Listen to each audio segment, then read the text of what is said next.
Agora, com muita atenção e reverência, vamos ouvir a exposição da Palavra de Deus na voz do presbítero Washington. Bom dia, meu irmão, a paz do Senhor. Eu queria perguntar para você nessa manhã, meu irmão, que nos ouve, se você está sendo tentado. Qual cristão, não passa por tentações e provações neste mundo? Todos passam. Quantas vezes, meu irmão, nós nos vemos diante de situações que nos afrontam e que parece que vai ser a nossa ruína. Parece que você está dizendo para Deus, essa situação que você está passando, Senhor, está forte demais, vai ser minha ruína. Mas nós temos um exemplo, como está escrito ali em Hebreus, no capítulo 4, versículo 15, porque não temos um sumo sacerdote que não possa compadecer-se de nossas fraquezas. Porém, um como nós, em tudo foi tentado, mas sem pecado. E esse exemplo é Jesus. Ele é o supremo exemplo de fé que podemos ter. Podemos olhar para ele e saber que ele foi homem como nós e sabe o que passamos e deu prova de como podemos suportar as tentações e as provações que vêm sobre a nossa vida. Então eu queria ler nessa manhã, aqui no livro de Mateus, no Evangelho de Mateus, Mateus capítulo 3, o 16 e o 17, a continuação é o capítulo 4 até o versículo 11, que diz assim, a partir do 16, 3 e 16. E sendo Jesus batizado, saiu logo da água, e eis que lhe abriram os céus, e viu o Espírito descendo como a pomba e vindo sobre ele. E eis que uma voz do céu dizia, este é meu Filho amado, em quem me comprazo. Então foi conduzido Jesus pelo Espírito ao deserto para ser tentado pelo diabo. E tendo jejuado 40 dias e 40 noites, depois teve fome. E chegando-se a ele o tentador, disse, se tu és o Filho de Deus, manda que essas pedras tornem-se em pães. Ele, porém, respondendo, disse, está escrito, nem só de pão viverá o homem, mas de toda a palavra que sai da boca de Deus. Então o diabo transportou a cidade santa e colocou-o sobre o pináculo do templo e disse-lhe, se tu és o Filho de Deus, lança-te daqui abaixo, porque está escrito, aos seus anjos dará ordens ao teu respeito e tomar-te-ão nas tuas mãos, para que nunca tropeces em alguma pedra. Disse-lhe Jesus, também está escrito, não tentarás o Senhor teu Deus. Novamente transportou o diabo a um monte muito alto e mostrou-lhe todos os reinos do mundo e glória deles. E disse-lhe, tudo isso te darei se prostrado me adorares. Então disse-lhe Jesus, vai-te, Satanás, porque está escrito, ao Senhor teu Deus adorarás e só a Ele servirás. Amém, meu irmão. Nós vemos aqui nessa passagem, nós estamos vendo que Jesus foi batizado nas águas. O Espírito Santo veio e repousou sobre ele. E o próprio Deus, seu Pai, deu testemunho de seu Filho para que não houvesse dúvidas que ele era o Cristo, ele era o Salvador. E João Batista vai dizer fielmente que ele deveria diminuir enquanto Jesus cresceria. Depois de João batizar Jesus, ele termina o seu ministério. Porque João era como aquela estrela da noite que iluminava. Mas quando o sol da justiça apareceu, resplandeceu que era Jesus, as estrelas se apagam. Assim somos nós, nossa luz é Cristo. É Ele que tem que brilhar em nós para que o mundo veja o seu fulgor e luz através da nossa vida, através do exemplo de vida, através do Espírito Santo habitando em nós. Mas até mesmo o próprio Jesus foi provado, foi tentado. Ele veio para estabelecer o seu reino. Para isso ele seria provado. Ele teria que levar a mensagem da cruz até o fim. E foi por meio de um combate com Satanás que Jesus foi tentado.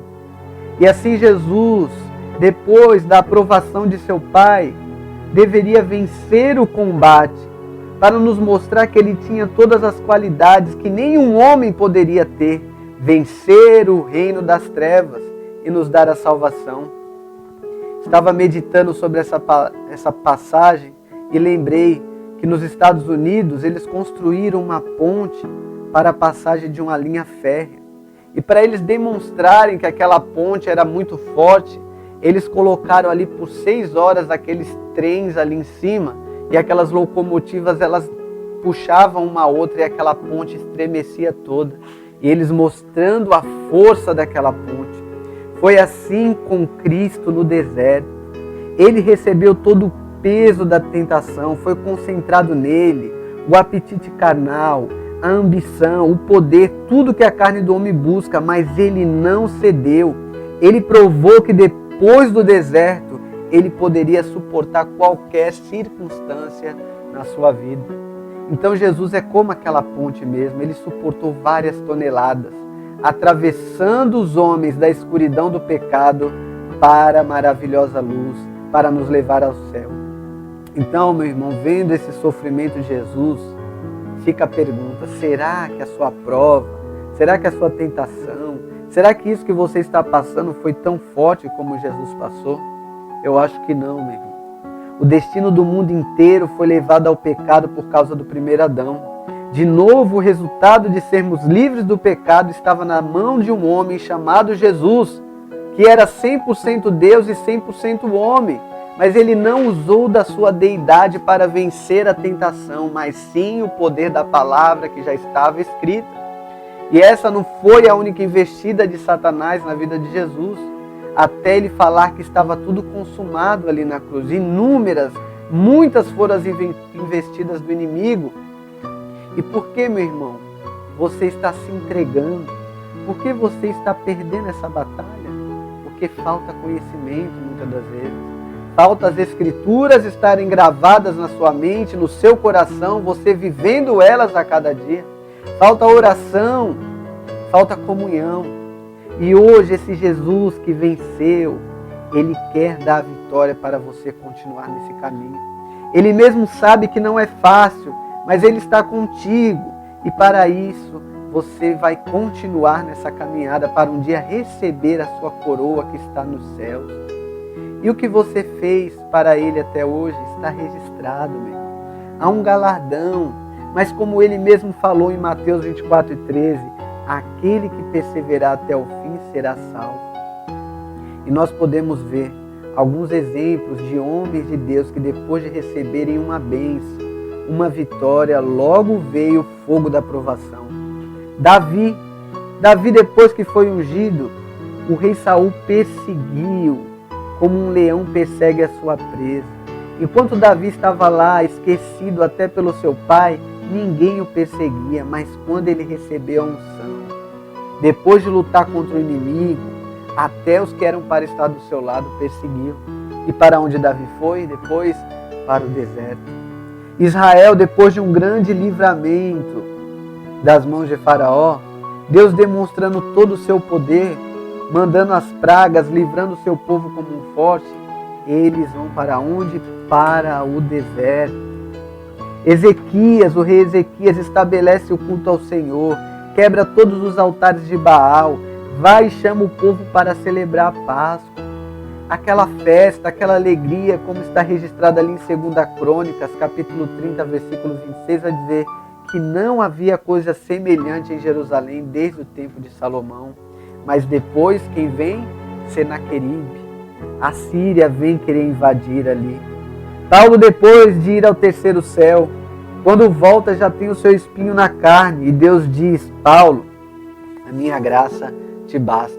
O que eu quero te dizer nessa manhã, meu irmão, que os tempos mais sublimes e jubilosos são seguidos geralmente de perseguições e de perigos espirituais. Satanás sabe que um crente santo nas mãos de Deus, que não olha para as diversidades, mas avança, vai fazer um estrago terrível no reino das trevas. Por isso que esse combate não cessa. Meu irmão, se você entender isso, dificilmente Satanás irá te vencer. E depois que você está recebendo uma bênção, a unção, o batismo com o Espírito Santo, haverá grandes lutas. E você vai poder dizer: se Deus é por nós, quem será contra nós? Ele é por você. E veja aqui no versículo 1 que Jesus foi levado pelo Espírito Santo ao deserto. Não foi Satanás que levou Jesus. Aqui está a demonstração que tudo é segundo a vontade de Deus. Quando você está cheio do Espírito Santo, até as provas que você passa estão no controle de Deus. Ele não vai te deixar, mas você não pode sair debaixo da sua mão onipotente. E Jesus vai para o deserto.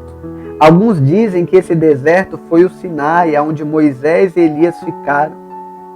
Ali também orando e jejuando. Mas o que podemos ver é que foi no deserto em que João Batista iniciou seu ministério.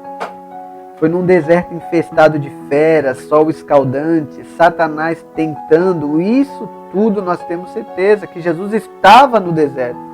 Jesus poderia ter saído do seu batismo e ter ido direto para Jerusalém. Mas ele foi enviado para o deserto. Meu irmão, você não está entendendo. É no deserto que nós gozamos de íntima comunhão com Deus. É quando parece que estamos só. Temos Deus ao nosso lado e podemos, diante das dificuldades, nos posicionar em oração, em fervente oração, clamando e suplicando a Deus o socorro que virá. Quando Jesus foi anunciado, quando anunciaram o ministério de Jesus, não foi dito assim, olha, ele vem aí, ele já passou por muitos países, é um homem ilustre que conhece vários lugares do mundo. Não. Anunciaram Jesus dizendo, ele veio do deserto, estava gozando de íntima comunhão com o Pai. E fique sabendo, meu irmão, quando você goza dessa íntima comunhão com Deus, Satanás estará à espreita para tentar tirar você dessa comunhão. Com Jesus não foi diferente, mas ele suportou pelo Espírito e também nós podemos suportar. No capítulo 4, verso 1 ainda diz assim, para ser tentado. Essa palavra tentado no grego, ela quer dizer experimentar ou provar. Lá em Gênesis 22, versículo 2, Abraão, Deus o prova pedindo seu único filho. Veja, a bênção prometida por Deus veio, mas agora vem a prova.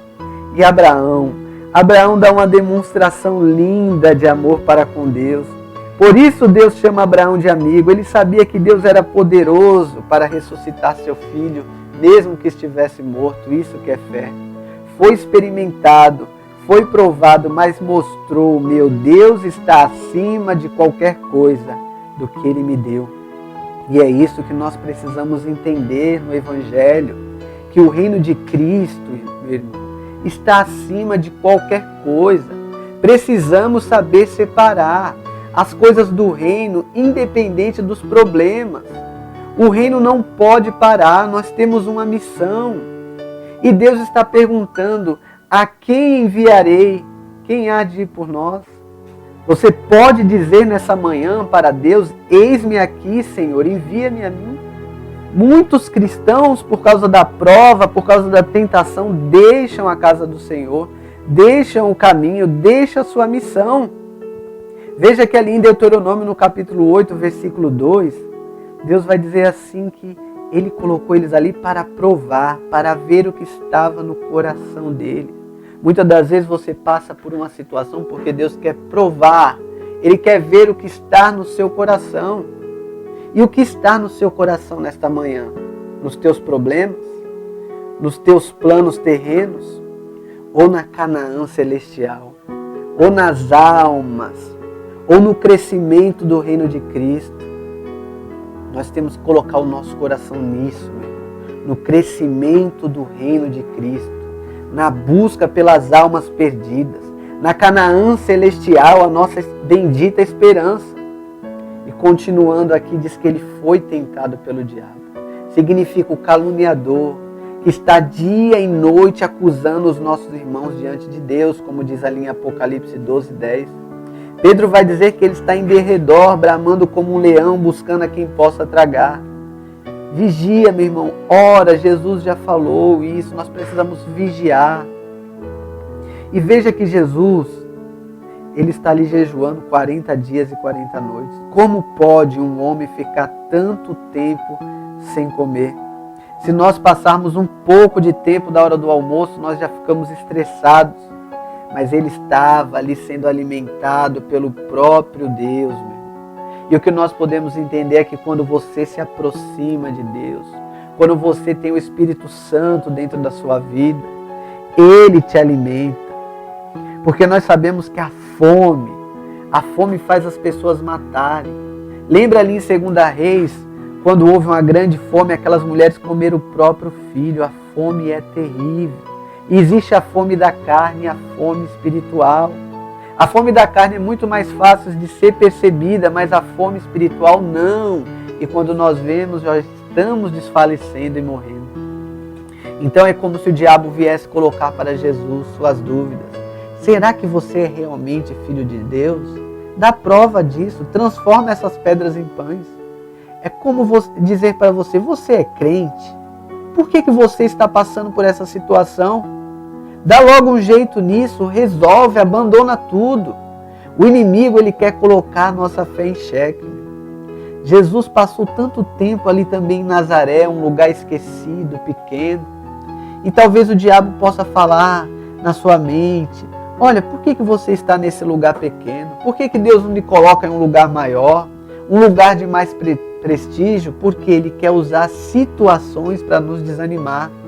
Mas se você tiver a palavra de Deus escondida no seu coração, você pode dizer, nem só de pão viverá o homem, nem só dos prazeres dessa vida. Eu não posso ter tudo que a minha carne quer nesta vida, mas eu tenho tudo que o meu espírito precisa para viver, que é Cristo Jesus, o Salvador. Os filhos de Deus não devem viver, meu irmão, ao nível dos animais, só pelo sustento do seu corpo, porque também a alma necessita do alimento, da palavra. Mas muitos têm dado pouco ou quase nada para a sua alma, por isso que estão desfalecendo. Não devemos gastar todo o nosso tempo comendo, só pensando no trabalho para ganhar dinheiro, combatendo na carne, mas sim combatendo no espírito, alimentando a alma antes que ela morra.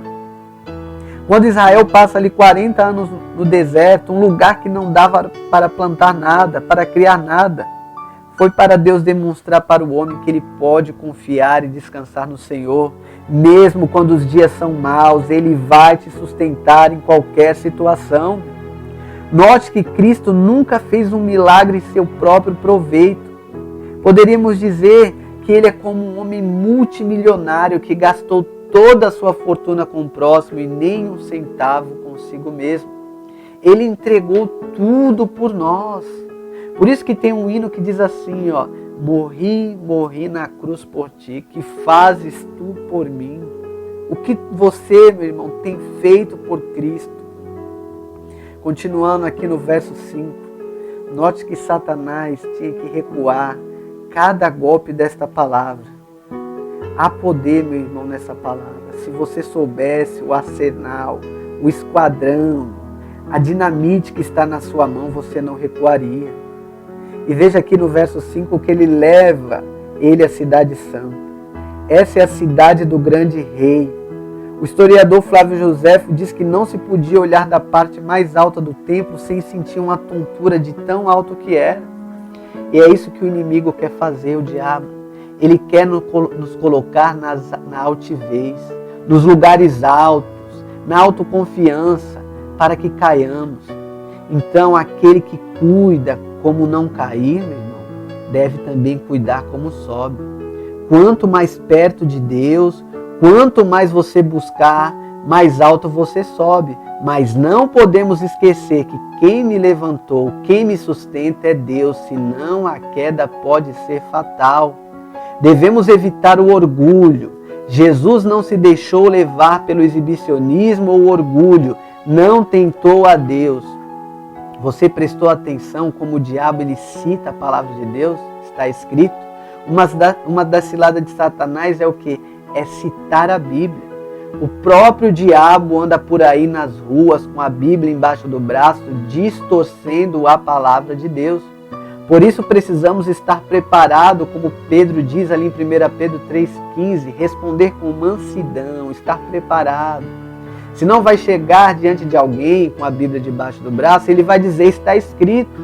E como você não conhece, não sabe a palavra de Deus, você vai ter que acreditar, vai sair envergonhado.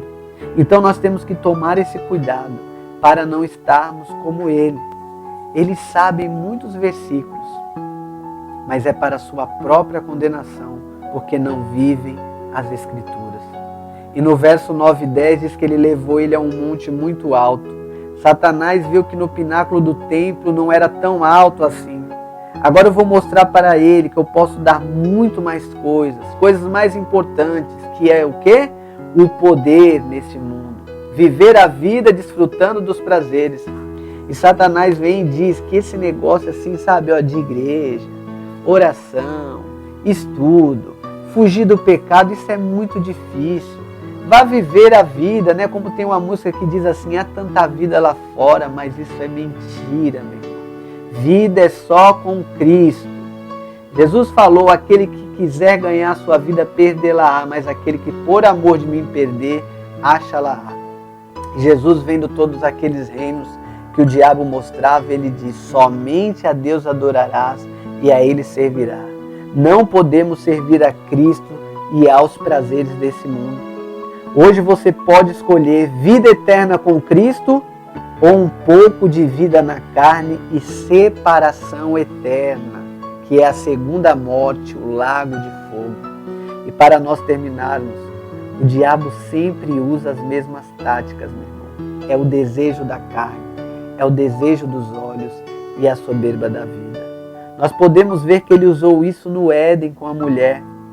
Primeiro, vendo a mulher que aquela árvore era boa para comer, o desejo da carne, que era agradável aos olhos, o desejo dos olhos, e a árvore desejável para dar entendimento, a soberba da vida.